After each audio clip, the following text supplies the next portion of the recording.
The energy grid and electrical grid of the future, it's not just going to be the dichotomy of generation, transmission, and storage. This sort of next generation of sort of what the grid looks like is going to be in a much more decentralized way. Why are delivery costs such a big problem? The grid is aging now and brittle. The workforce is aged out.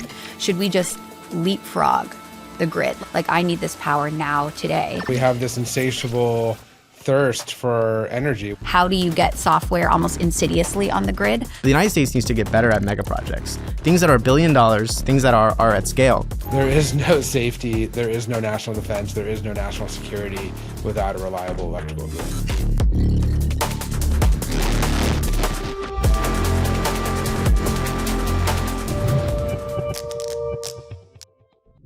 U.S. energy peaked in 1973 in terms of per capita usage. China's has increased ninefold over that same time period. We have some reasons to be optimistic now that things have started to change, or it will change further. Why don't you give some context there? What's happened, and why should we be excited about what's coming forward? Maybe Ryan, why don't you start with you? Yeah, I mean, the history of the grid in the United States was build big power plant, industry formed around it. The grid grew sort of incredibly fast through the 20th century. Then around sort of the 80s and 90s, things started slowing down. And then through sort of the early 2000s, the grid effectively froze in the United States. A big piece of that was a lot of the sort of energy generation, a lot of the manufacturing, a lot of sort of the heavy industry moved to Asia.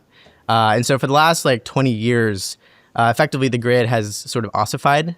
We forgot how to build new sort of power plants. We forgot how to build new power projects, new loads, sort of large data centers, large factories, large mega projects. And we say we forgot, were we not allowed to, or we actually just lost the know-how? We were allowed to, but we lost the skill set. And I think you can kind of see it in more extreme examples with nuclear power plants, although that sort of transition happened decades before.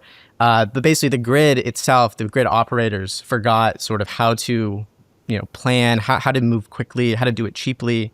And so, now we're at this point in time where we are reshoring, we are bringing back manufacturing, we are bringing back, data centers, and there's sort of this highly concentrated demand, and it's sort of now, at sort of any price, but like they cannot move fast enough. And so that's what we're seeing today. We talk about sort of data centers and the grid being sort of inflexible to this. It's sort of playing catch up. We need to do a lot of the growth that happened in China and sort of bring this here and do it incredibly fast. How did this forgetting happen? And I asked to then ask the question of how can this relearning happen, or the learning happen, or kind of retraining happen? It's a good question. I think a lot of it's like a workforce issue. I think a lot of it's a policy issue.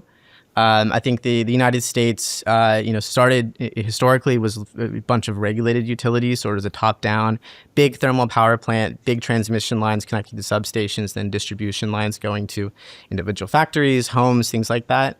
And I think some of the newer technologies don't necessarily benefit from scale in the same ways that these large thermal plants typically did. And so, this sort of next generation of sort of what the grid looks like is going to be in a much more decentralized way. So there's also an element of sort of relearning of what is the grid actually? Is the grid these large sort of power systems and large infrastructure projects? Or does it look like in a lot more decentralized way where we can eliminate a lot of the wires in between, things like delivery costs, which have increased exponentially? And can we do it in sort of a more dynamic and flexible way? So things like solar and batteries, they don't need to be massive. You can kind of put them anywhere. You can put them next to load. And so this is also sort of an element that like grid operators are thinking through. How do we do that while also managing frequency, voltage, things like that without, causing sort of a grid to go down?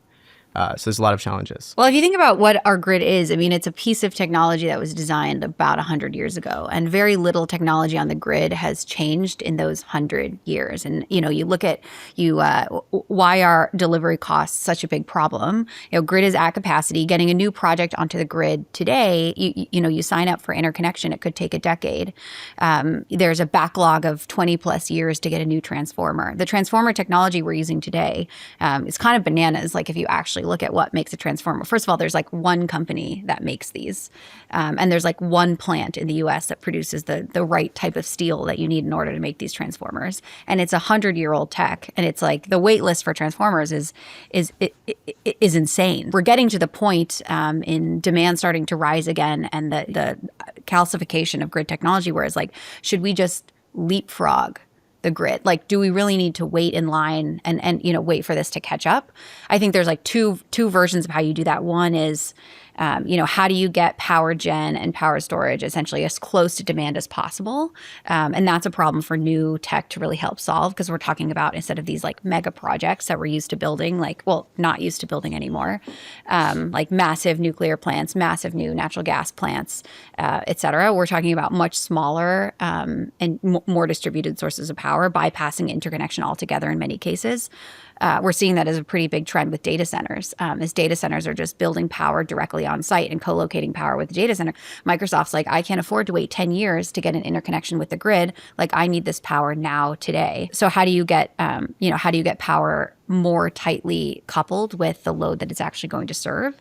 And that's a really interesting problem for tech, also from a software perspective, because, if you get generation, storage, and usage all co-located very closely together, like that's a very good problem for AI to solve. Like reinforcement learning, stick that in there, and suddenly you get massively efficient systems that you couldn't get at grid scale. I think an interesting point to add on to that is that there's very little visibility into the grid itself.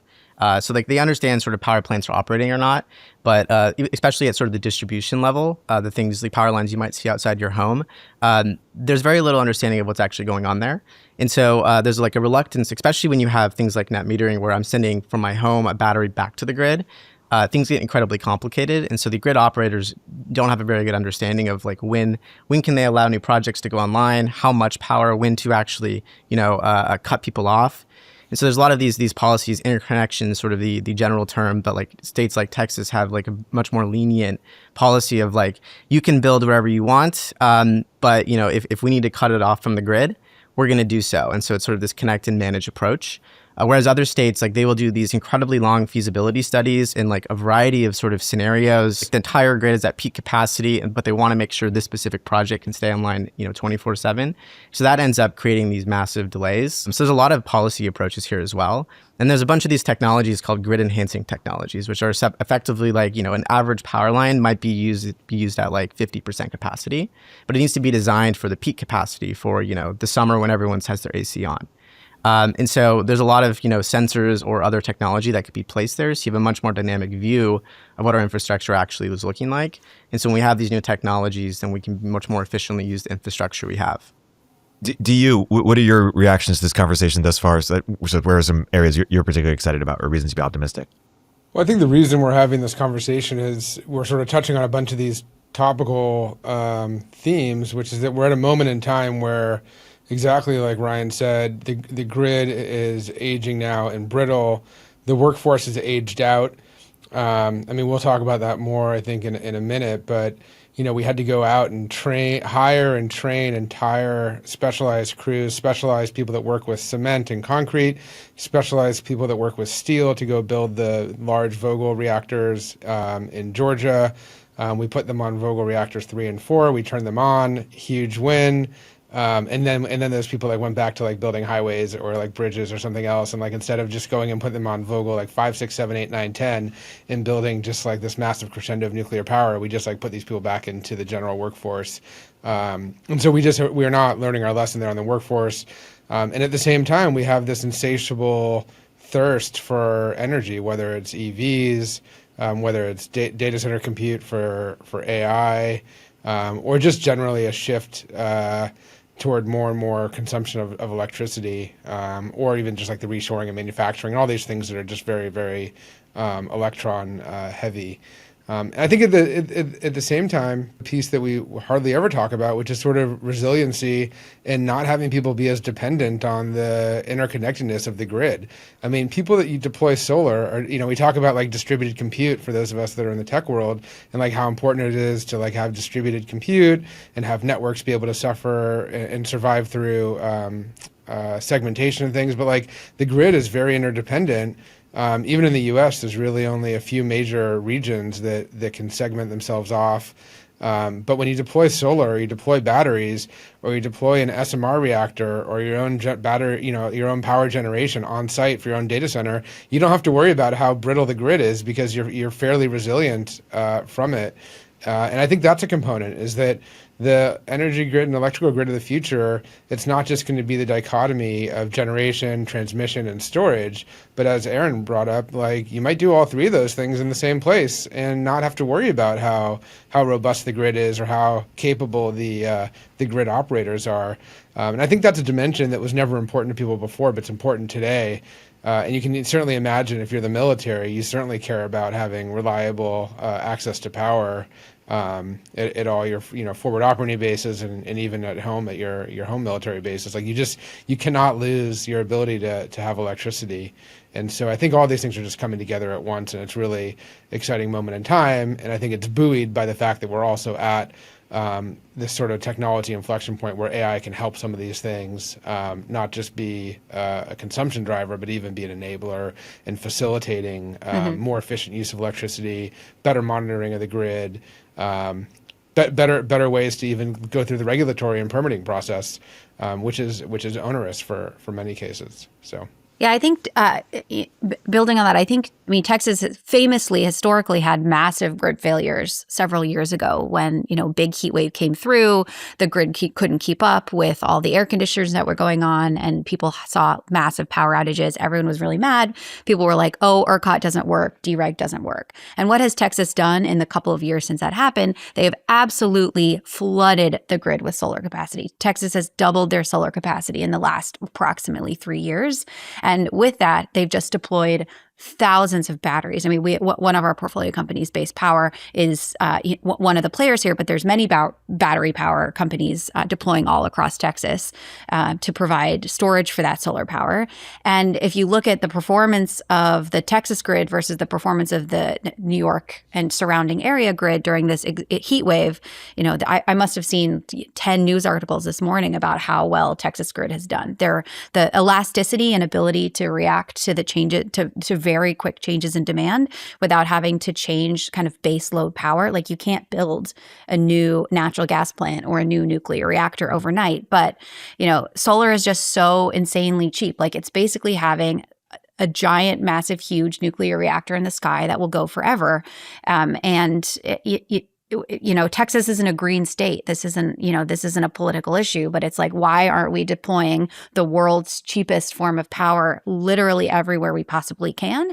And then just putting batteries everywhere. Like there just should be batteries everywhere. It's kind of bananas to me that batteries as a topic has like recently gotten caught in the sort of political crosshairs. Like we really just, as a society, need to be good at power storage and batteries. Like this shouldn't be a controversial topic. We invented the lithium-ion battery, and yet today, if you want to buy a battery, whether it's for a drone or for the grid or for your car or for whatever it is, like you're either buying a battery made in a lights-out factory in China, or you're buying a battery produced in Vietnam by a Chinese company. And like there's no meaningful effort in the US to change that. This is a really critical problem, not just to manage power load on the grid, but for power for all of the things that we need to power the next generation of innovation in the United States. Like I think we'd be hard pressed on the American Dynamism team to think of a company that we've met with an interesting technology in the last 2 years that doesn't have a battery in it somewhere. So as a country, we need to be investing in battery technology and battery manufacturing. By the way, if China decides that whatever your company is doing that's using batteries doesn't align with what they like or they want to punish you, being cut off from being able to buy batteries from China is incredibly punitive to a company. And we've certainly seen that happen with some of our startups. And then they have to go, then you find out quickly that the ability to procure and source batteries from places that are not in China is very, very difficult. And if you extrapolate that out to what would happen to our whole country if we just were unable to buy batteries from China, it could be catastrophic in a very, very, very short period of time. Just add on to a quick point on the grid side of batteries. If the rest of the country, which is presumably watching what's going on in ERCOT, which is the grid operator in Texas, if Texas can prove that you can deploy these sort of decentralized, distributed energy resources and to sort of flatten these peaks, provide more resiliency and ultimately lower price of electricity, then every state should go and do this. There's a very complex web of deregulated and regulated entities when it comes to the grid. Of course, there are a lot of different policy and workforce and sort of political reasons why not everywhere is sort of this decentralized world. And it'll probably be more complex than just like sort of these deregulated energy only markets that Texas works with. And I think the United States needs to move incredibly fast to make this happen and hook up batteries, solar panels, make it easier and cheaper to do it. Even co-location for large loads is still a very politically fraught issue. Utilities are pushing against this. It's still really hard to hook up solar and batteries to your home. I think it's actually cheaper to put residential solar on your home in Germany than in the United States. And that's largely a permitting, largely sort of an installation issue. That's crazy. That should not be the case. Erin, I believe the quote in your college yearbook was "drill, baby, drill." So, how do you think about your sort of love for oil and gas with other sources of energy? Oh, my parents will be shaking their heads if they hear this. I mean, like, okay, I think broadly speaking, our approach to energy in the U.S. just needs to be yes and. I mean, you look at the fact that, you know, you look at the sort of atrophy of our power build out over the last 30, 50, whatever, you name your time frame years compared to, let's say, China. And if we want to accomplish the goals that we've set out as a society to accomplish over the next decade, like we need more power. And it's a matter of yes and. And I think, you know, solar and batteries, extremely important, but like there is a place for oil and gas. Like I cut my teeth at Palantir working in oil and gas. My husband worked in oil and gas. Like the first check I wrote at A16Z is in an oil and gas company. So this isn't me coming with a particular agenda around carbon. This is me coming and realizing that like we basically need every tool in our toolkit, and we should be using technology to deploy whatever makes most sense, wherever it makes most sense, at scale. If we're talking like energy mix of sort of where we're at today and where do we think we're headed, if I were to make like a personal bet, it's like solar batteries are just the ability to be incredibly cheap and deploy incredibly fast. Spin up and spin down. Yeah, and I think that's just going to sort of already is a way, but I think that will continue. But I think to be very clear is that you need all different types of energy. You're gonna need true sort of baseload dispatchable power. It's gonna be gas, it's gonna be nuclear, it's gonna be geothermal, there's gonna be a lot of hydro as well. As you attach more of these sort of renewable resources or sort of these non-reliable resources, while very incredibly cheap and works most of the time, sort of this long tail risk, you know, once you get to like 50 to 75% of the grid, is going to become very, very expensive. You need a lot more battery backup, things like that. And so I think it's going to be very complex and it's going to be different for many different regions, but certainly it's not all of any given resource. Yeah, I mean, when you look at like the changing nature of load over the next decade, some of that is going to come from data centers. Some fraction. It's not, I would say it probably overstated how much data centers contribute to the growing load in the United States over the next decade. Data centers generally are base load. Like if you're training a model, you're largely using kind of a dedicated amount of power for the long term. Maybe there's some fluctuations if you're doing more inference, but I would generally say like data centers represent base load. But then you also have things like electric vehicles. You have things like heat pumps and air conditioners. You have industrial autonomy, which may or may not be sort of running 24/7. So you're going to have some increase in the base level of power we as a society need, but continuing to increase the size of the peaks and troughs of how we use energy on a day-to-day basis. And we should be thinking about designing our grid and designing our energy mix and power sources around what those loads look like and not over-solving for either base load or variable power. I think just to put this in more tangible terms, the sort of like the peak summer load in places like California might be half of what it is in winter or something like that. And it depends on what climate you're in. And so there, like the concept of base load is like, do you build all the plants you'd need for, like the 100 gigawatts of power you're going to need when it's wintertime, or in the summer, half the year, you're only going to need 50. So like what would be base load? So what you need to do in sort of modern civilization is every time you turn on the switch, like the power is working. And so how you actually match supply with that very, very fluctuating load, both daily and seasonally, is very complex. And so like today, you might have to build a natural gas, what's called like a peaker plant that might only operate like a week a year. And so that's an incredibly expensive asset that is going to only be delivering very expensive power, but is only needed when all the other resources are tapped. And it's like that last, couple megawatts of power. The alternative now you could do is what's called like sort of demand response, or with batteries on the grid, is say, okay, well, instead of, doing this $10,000 sort of a megawatt hour plant, I can just make it so everyone's thermostat in this area turns down a couple degrees. And so that then in aggregate means that I don't need to build that, that large asset or pay that expensive premium.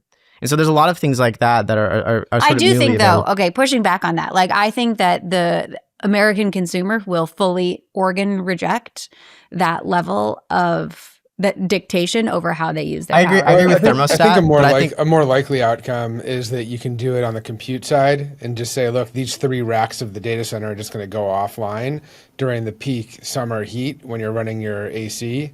Like this is not a critical job. Right. It's a non-critical job. It's not a mission job. It's a back office job, and you're just going to run it at night instead of during the day, and you're going to pay less electricity for that benefit.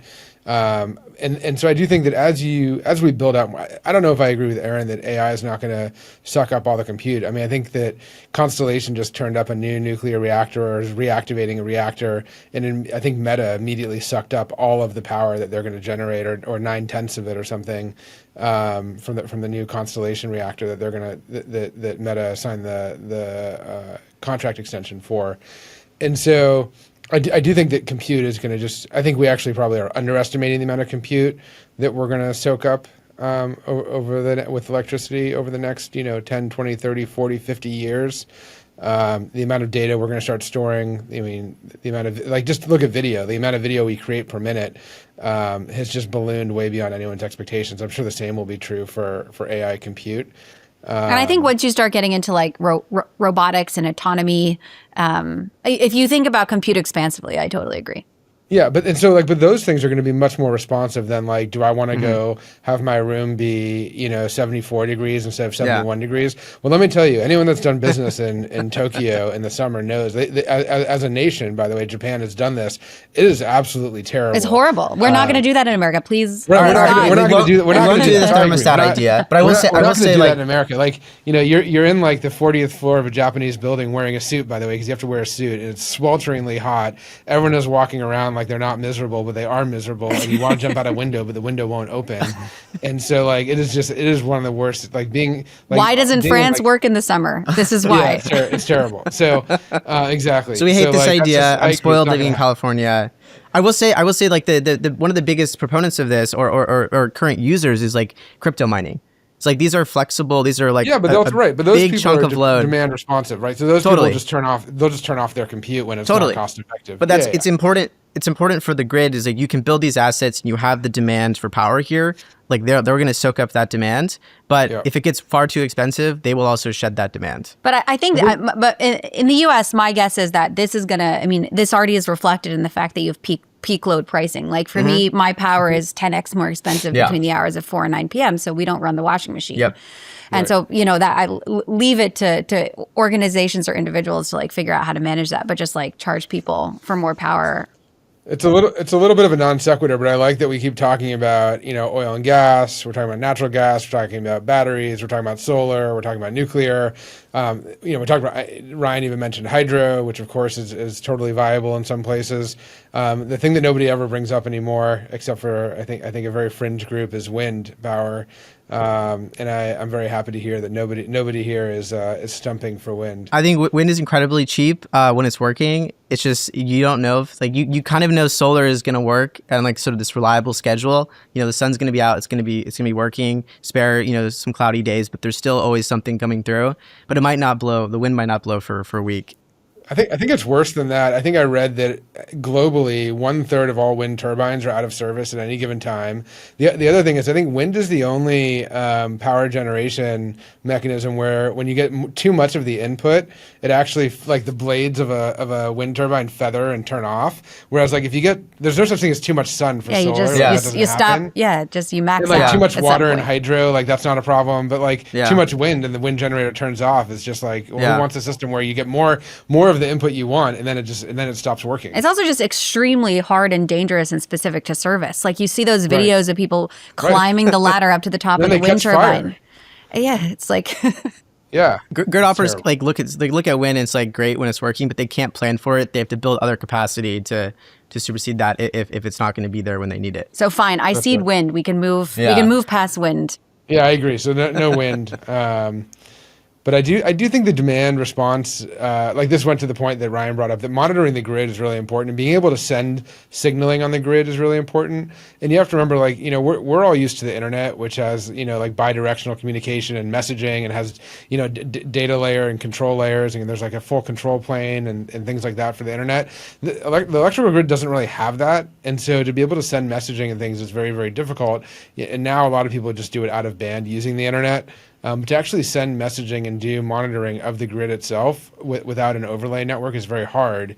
And that's one of the challenges that people are now, I think, starting to address. Yeah, it's kind of, I mean, it's wild how much of a mystery what's happening on the grid is at any given time. Like, we really have very little visibility, and it's very hard for, I think, centralized utilities to deploy meaningful software to understand that. So when we think about, as VCs, like, what types of things do we look at and what do we get excited about? I think companies that kind of are going at this monitoring from the opposite direction, like, how do you get software almost insidiously on the grid? Like, how do you start learning more about demand and generation as close to the source as possible, and then try to feed that information back from each other? Like, the idea that you're going to go sell a software tool to a PG&E or similar and have like a reasonably speedy top-down implementation where you actually get good signal and metrics and can actually do interesting things with that data, to me, I find like a little bit unbelievable.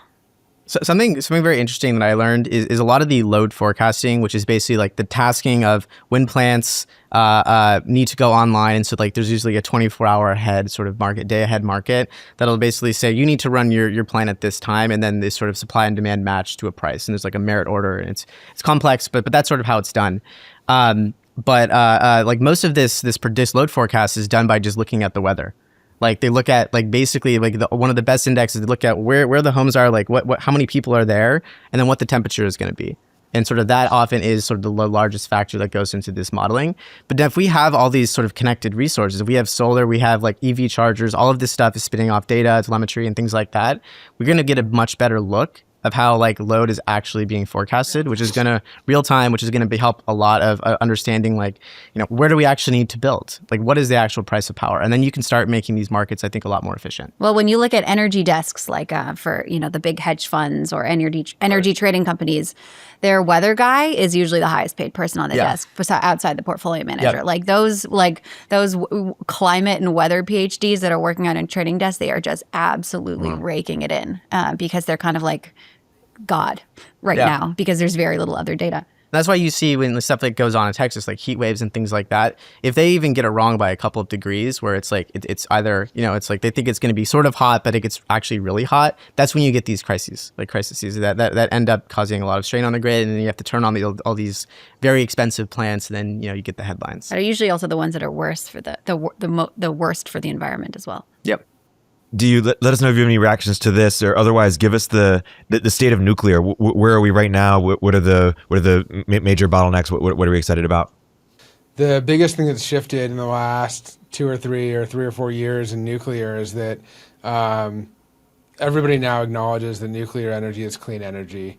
I think that's been a major shift in public sentiment and perception. Nonetheless, there's still major headwinds politically with nuclear that need to be overcome. Taiwan, for instance, turned off their last nuclear reactor. Insane. This isn't. It's unbelievable. This is an island country that is, 7 days away from a total energy blackout if they get an oil and gas blockade from China, so that they can't bring in ships to deliver oil and fuel. So they're like, at any given time, they're like 7 days away from a total blackout, and they turned off their last nuclear reactors. Why'd they do it? Why did they do that? Because they caved to political will. I would say minority, like very loud vocal, like minority environmentalist activist reason. Active, yeah. And they sort of, this party ran on a commitment to turn off the reactor before they realized how stupid it was.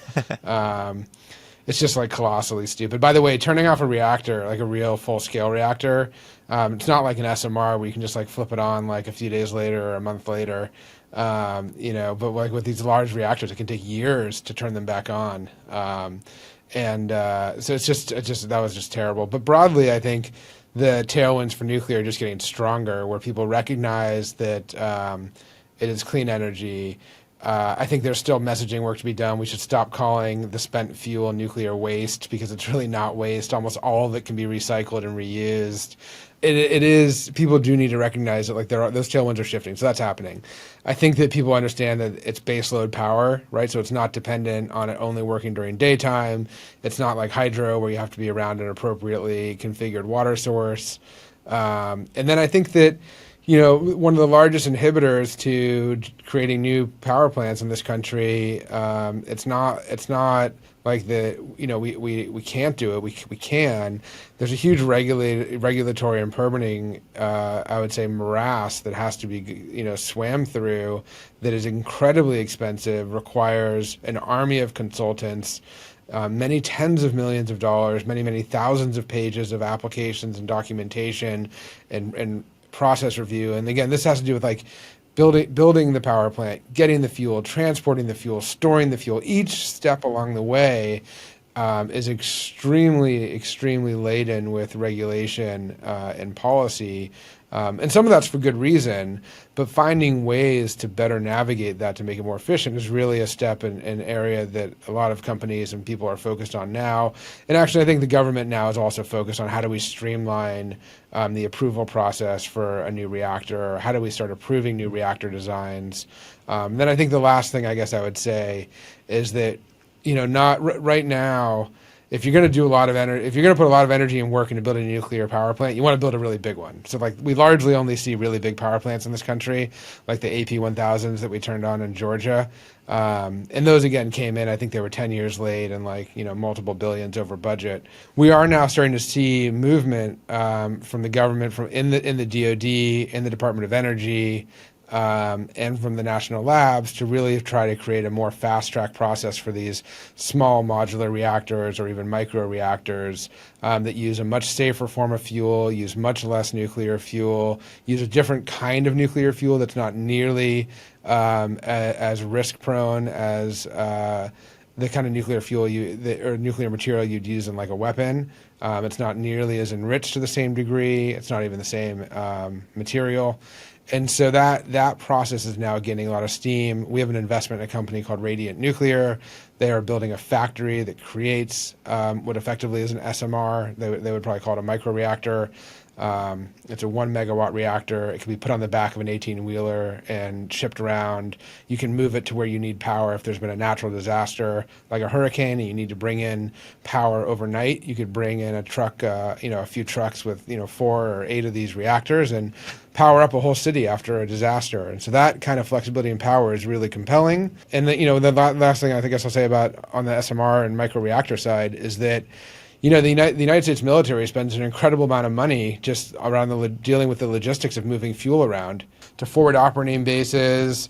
Anytime we do a military exercise, anytime we are engaged in a conflict, the movement of fuel factors in as a primary concern and consideration of what we deal with. And so just think about it. And we've read reports that they spend well over $200 a gallon at times, sometimes up to $400 a gallon for diesel effectively to get diesel into the right place at the right time.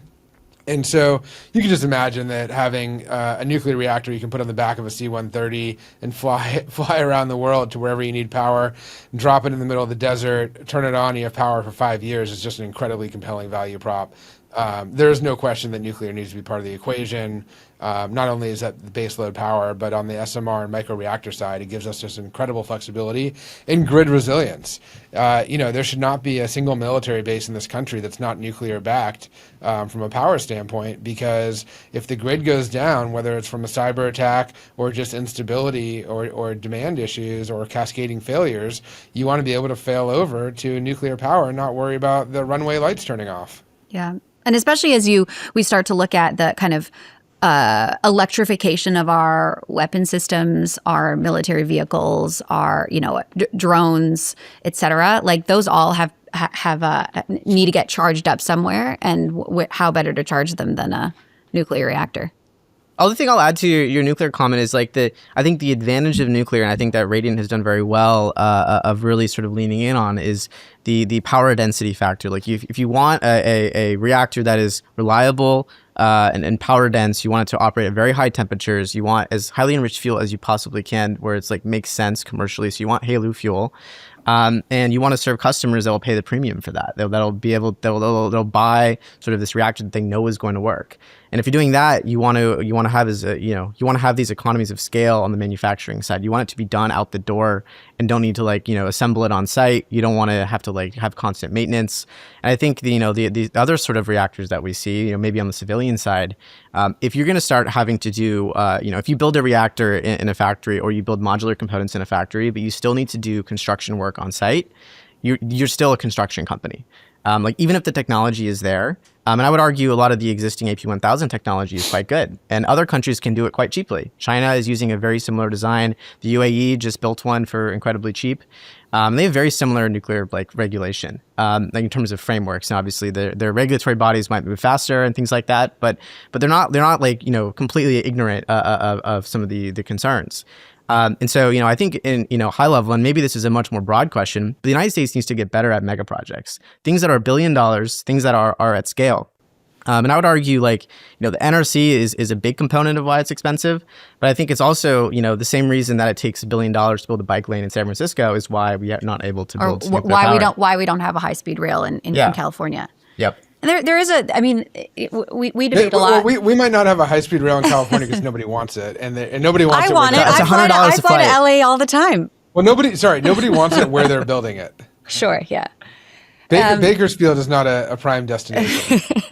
It could be. I want to train from San Francisco to LA. That takes an hour and a half. Me too. Yeah, and we debate a lot internally, where does it make sense for VCs and VC capital to plug in, and arguably, we're not going to move the needle on, these multi-billion-dollar mega projects in the U.S. It doesn't, we're not going to build. We're probably not the best people to figure out how to, capitalize and build, a multi-billion-dollar project in California to generate the power for the grid.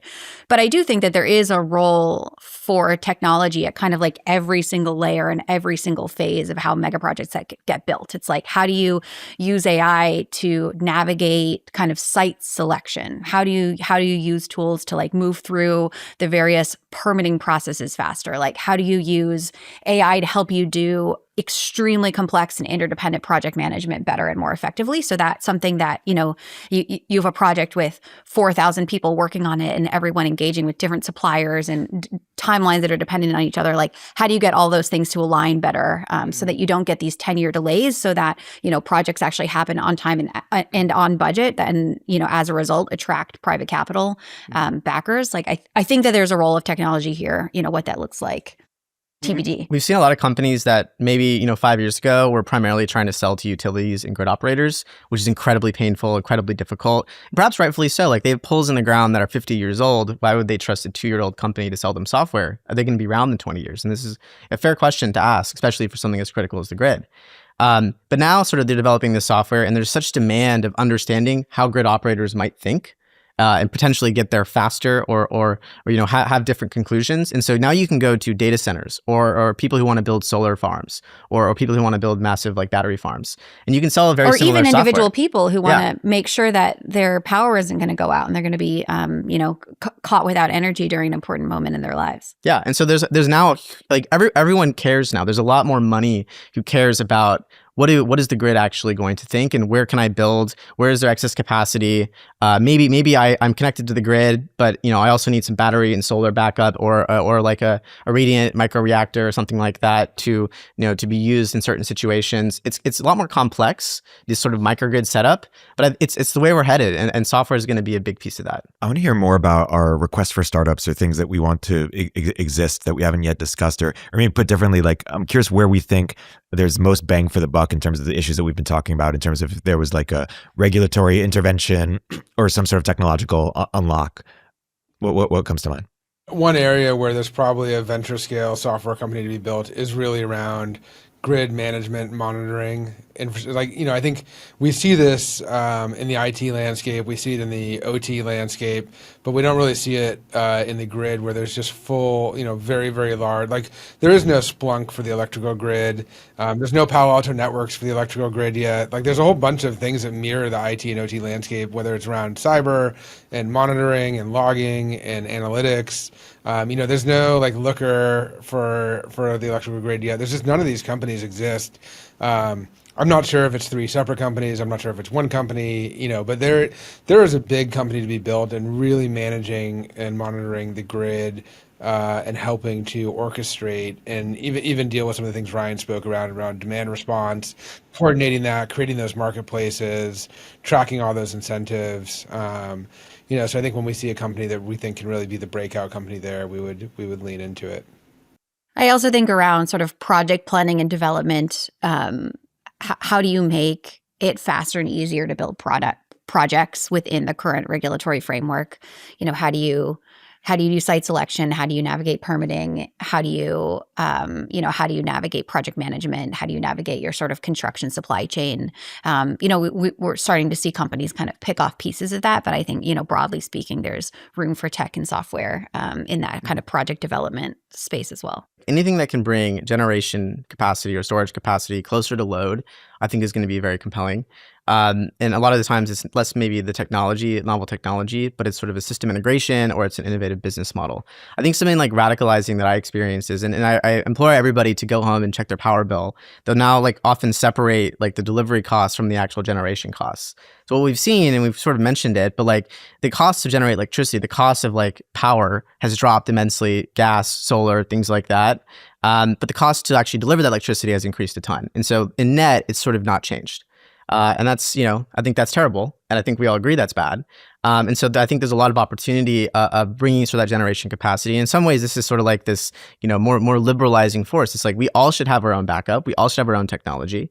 And I think there's a lot of really interesting ways to do that and scale it.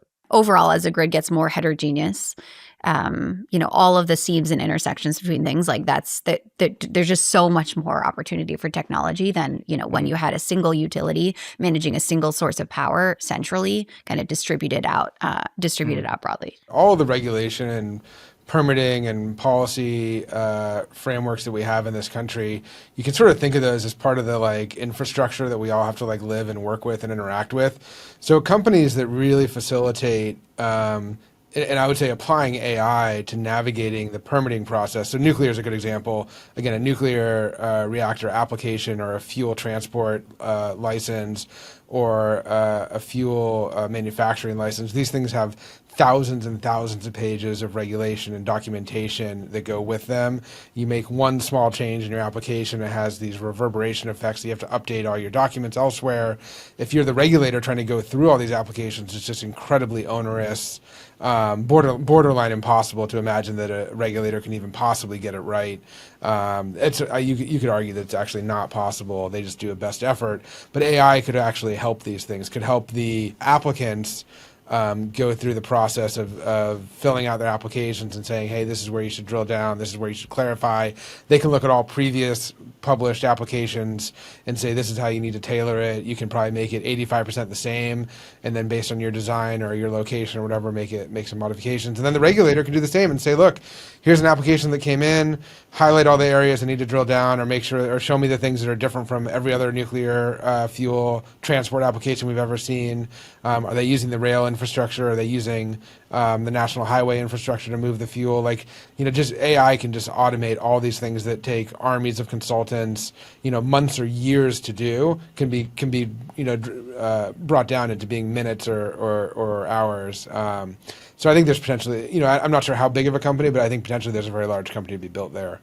If our check sizes were in the billions, not just the millions, which we're in Andreessen Horowitz, you never know, how would our strategy change? Ryan, you were talking about mega projects. What kinds of mega projects? I think you need even more than just billions. It's tens of billions, hundreds of billions. It's such a tough question. I think there's tons of policy around this as well. I think I hesitate to say we should look to how China has built up their grid, but I think I think it's sort of the elephant in the room is like they in the early 2000s they were experiencing blackouts. Like this was a very common thing, and this was horrific. But now I think they've like 4x their grid, like in the last couple of decades. And so the way they've done this is by basically deploying generation capacity, building hydro, building massive storage facilities, of course, BYD, CATL, like tons of battery production. They built HVDC, sort of these large sort of high voltage transmission lines. I would do all of that. I mean, I would look to all of it, and whether or not it's a good investment or not is going to be look at a number of factors. But like it is much more of the infrastructure projects, sort of the glue that connects this stuff together. I think our lens today is looking at these technologies that enable a lot of sort of this more flexible grid. But I think there's also going to be these large infrastructure, the webbing in between it, and I think software is a big piece of it that we're spending a lot of time on looking at. But I think how is ERCOT going to be connected to the rest of the grid, or how are we going to move this power around? If it's really sunny in the Southwest and there's like solar is going to be really cheap, is there an efficient way to move that to New York or something like that? China's done this effectively, and I think if you had hundreds of billions of dollars spent or trillions of dollars, what does the grid look like? Like it's going to be a lot more interconnected. Another answer to your question, or a different answer to your question, is I think the energy industry is probably medium to long term, like one of the most prime spots to deploy physical autonomy. So when you think about applications of robotics, whether it's humanoids or more kind of task-specific robotics, I think these are we're talking about dangerous jobs. Often we're talking about manufacturing jobs to build up, whether it's small-scale reactors or batteries or whatever. So I don't know what the shape of the company is here and how reliant it would be on some of the robot learning work that's happening. But I do think that, there's going to be, as we scale our energy capacity, there's going to be a pretty massive application of industrial robotics to the energy sector. We survived the greatest nuclear disaster in U.S. history just recently when we finished the Vogtle 3 and 4 reactors and let all those employees go back to other jobs. So I think if we were writing $1 billion check into power, what we would do is we would just give jobs to those people and not let them go back to whatever it was they were doing before they were building nuclear reactors. And we would just really work to streamline the process to make sure that we go build Vogtle 5, 6, 7, 8, 9, 10 in all these different states around the country, and just put these people to work for the next decade plus building reactors. I don't think it's particularly our opportunity, but I do think it's an opportunity for somebody to do.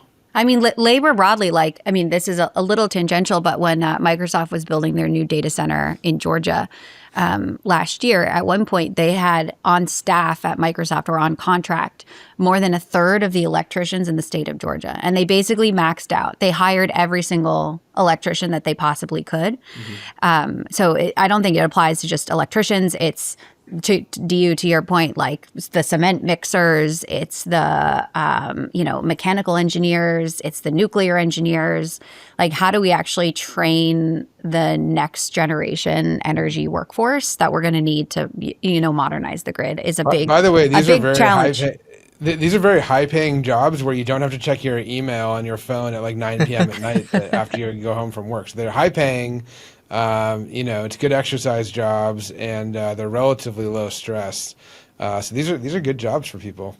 I think one more comment on this, and it's more of an industrial policy question, is like we're talking about specific things, but like oftentimes that just moves the bottleneck. Like we could solve a lot of sort of the grid connection hookup. We could build a lot of like transmission lines, but then we need more transformers. And to build more transformers, you need more electric steel. And it's like you can do this same sort of equation for much of the supply chain. Battery is another good example. Is then okay, cool, we're building cells, but then we also need active materials and we need to mine and things like that. And so, it's sort of a whole effort of examining sort of our infrastructure and our supply chains, and you need to do all of it. And I think that's a complicated question. That's an expensive question. People underestimate how critical and important a resilient, reliable, dispatchable electrical grid is to our national security. You cannot have national defense and national security without reliable electricity. It's just not possible. So all these things we're talking about are about the upside, about capitalizing on AI compute, the switch to electric vehicles, and our insatiable thirst for electricity. But at a fundamental level, there is no safety, there is no national defense, there is no national security without a reliable electrical grid. People want reliable, cheap, and clean power in that order. and I think that's I think largely how we should think about our energy policy. And I think that's I think that's sort of the direction we're going. And I think we need to make sure we stay aligned with that.